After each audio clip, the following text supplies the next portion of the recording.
Hello and welcome. My name is Diego Ramírez, and this is my presentation on distributed interactive proofs for the recognition of cographs and distance-hereditary graphs. This is based on a joint work with Pedro Montealegre and Rapaport. So for starters, I'm going to give some simple definitions. First, we have to consider that we are in the distributed interactive proof setting, which means that we have an all-powerful computer which is called the prover, which is trying to convince the network that it satisfies some sort of property. And for that, he sends a message to all the nodes in the graph. But however, this computer cannot be trusted. Therefore, each node in the network has to send a message to ask questions to this prover in order to verify its authenticity. This model was defined in 2018 by Oshman and Saxena. And as I mentioned, a prover sends certificates to the network, and the prover answers this by asking questions using randomization, more specifically by drawing coins. More formally, we have two entities, which are Arthur and Merlin. Arthur is our connected graph, where each node has its own ID and possible input. And Merlin is this all-powerful entity, which knows the entire graph and wants to convince us of some graph predicate. In order to convince us, we use two phases, which first are the interaction. As I mentioned, they exchange messages for several rounds, and then a verification process at which each node collects the messages from the whole history of interactions. Then they send a deterministic message to its neighbors. Then they collect all these messages and they have to make a decision. From here, for example, he fixes a node V and he makes a decision and he either accepts or rejects. And we're going to say that the network accepts the instance, or that it assumes that the instance is correct if all nodes accept. And otherwise, if at least one of the nodes rejects, we're going to say that the instance is believed to be incorrect. Now, from here, we can more formally define the class of languages or properties which can be verified by a distributed interaction process as DAM, for being first Arthur sending messages and then Merlin answering and using a deterministic verification. This can go for any number of rounds. Then the bandwidth, which is the largest size of a message sent during the interaction or verification, is going to be bounded by some function f. And finally, we have two conditions for a language in this class. First, in case that the instance is correct for the property, there's going to exist an honest prover that will convince us of that with high probability. And otherwise, if the instance is not correct, then any prover cannot convince us easily. The probability is going to be very low. Now, this can be defined for several rounds, and we can use the notation using alternating A's and M's. And some important remark that if we consider only a single round, this is the same as the model known as proof latent schemes, which we're going to be mentioning in a few minutes. This model can be also defined using different types of randomness that can be either a shared coin by the whole network or a private coin that is property of each node. This is important in some aspects of this model, but we're going to only focus mostly on shared randomness. And finally, in 2019, Naur, Pardon, and Yogev defined a compiler which essentially translates every centralized protocol, either interactive or non-interactive, and converts it into a distributed protocol that adds 2 extra rounds of interaction. And in the special case that this language can be verified in linear time, this translates into messages of size log n. This result is important as we're showing a protocol for different classes of graphs. We're going to use this result as a benchmark to compare and show why this result matters. But first, we're going to see a small warm-up in order to see how these protocols behave. And we're going to mention the class twins. These are the class of graphs which have two nodes, or at least two nodes, that have this exact same set of neighbors, either if they are connected or not. And we're going to show that this class can be verified using a single round of interaction and messages of size log n. So Assume that we have these two nodes that have the same neighborhood, but they are not neighbors, and we're gonna ask Merlin to send us a message, which is gonna depend on which of the nodes we're considering. If any of these two nodes, if the node is any of the two twins, it's gonna be labeled as blue. If it's a neighbor of any of these two twins, it's gonna be labeled as red, and otherwise we just send a blank message. Now, in the verification process, locally, each node would have to verify some sort of rule. And here we have that all blue nodes who are going to be considered to be twins have to check that they only have red neighbors, while each red node has exactly 2 blue neighbors. And with this, we should be able to check that there only exists one pair of twins of interest. However, there could be the case that there is an extra blue node somewhere that shares locally red neighbors that have enough connections to fool the network itself, and then we have a rule that is missing. We have to find a way to check that there's exactly 2 blue nodes in the whole network, and that's where interaction comes along. So we do this by verifying a spanning tree along the graph, which is a standard tool for computing global properties in the network. So how do we do this? Well, essentially Merlin sends 3 messages. First is the unique ID of the root of the tree, then the distance to the tree, to the root of the tree, and then the ID of the unique parent in the tree. From here, we can simply check that first, this root is unique, and we can check that the distances to the root are consistent with that of our parent. And finally, in order to check that there are exactly 2 blue nodes, we simply have to make a count throughout the tree by checking that for each node, the number of blue nodes in the subtree associated to each node is consistent. So here we have 1 node, 2 nodes, and so on. And all these messages have size logn. Now, for our results, first, some definitions. A graph is said to be distance-hereditary if it can be constructed from a sequence of twin operations and pending nodes, where twins are defined the same as before. We have an extra node that is going to have the same neighborhood as a previous node, and a pending node is going to be a node with a single neighbor in the graph. If we restrict ourselves to only twin operations, it's going to be called a cograph, which is one of its many characterizations. And from these 2 classes, we show that the network can check that it's a cograph using 2 rounds of interaction, and it can check that it's a distance-hereditary graph using 3 rounds of interaction with sheer randomness, and all of these with logn size messages.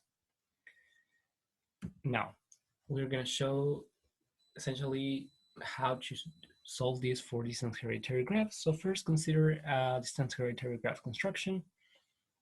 So we're going to label it, instead of in its construction process, in its pruning process, we're going to start removing nodes and label it according if there are twin nodes or pending nodes. For example, we have V1, which is going to be labeled as a true twin. That means that it has the same neighbors as V7, and they are also connected. And we're going to prune it from the graph. Then we have V2, which is a twin to V6. Then we have V3, which is a pending node of V5. And V4 is a twin of V7, and so on. Now, one would like to try to verify locally this ordering of the composition and checking each twin operation. Now, the problem is we have to figure out how to check this ordering and how to distribute the twin construction process. So each node, we're going to use randomization here. Each node is going to encode both its ID and its neighborhood into a pair of elements, which are going to be constructed using a linear hash. That means that we can easily reconstruct the neighborhood by simply combining these elements and checking equality of them. And for safety, we can check that the probability of collision, that is that we mistakenly confuse 2 different sets, is going to be or can be made arbitrarily low depending on the number of bits that we use.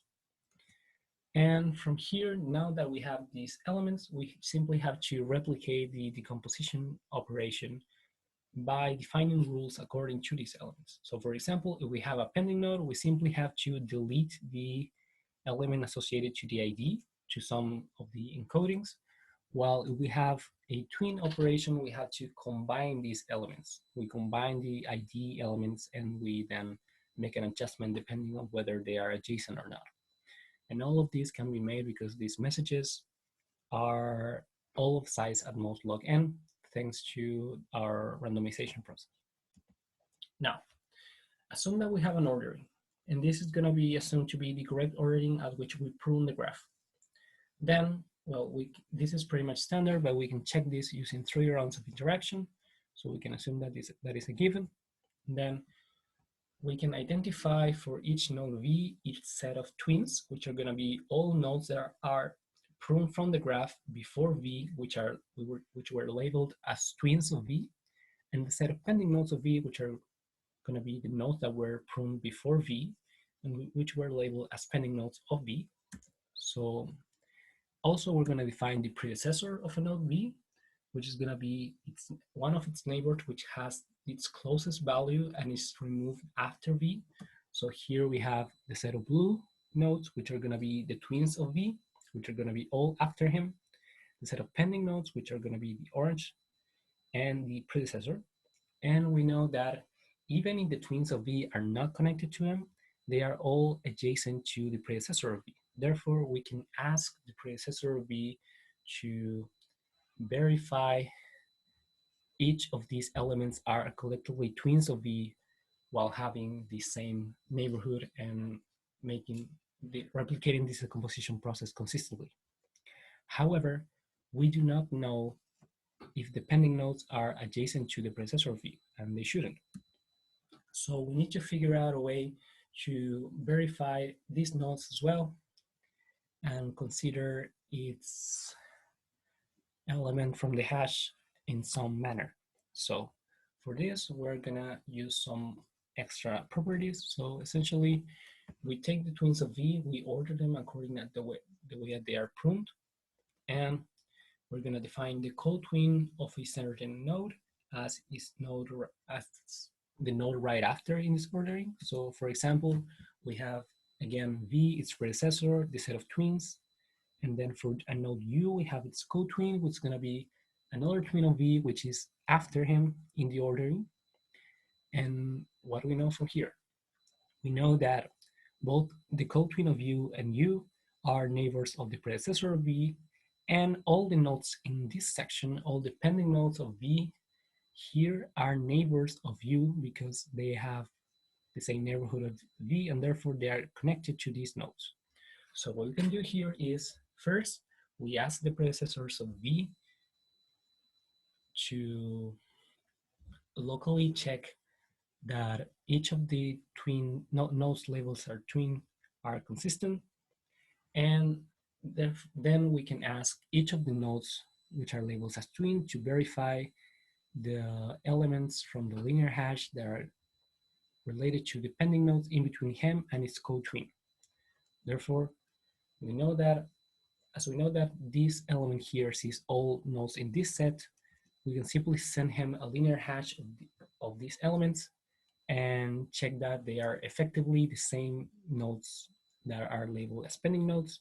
And then from here, we can simply collect all these messages and make the decomposition locally for each of these nodes, which are labeled as twins.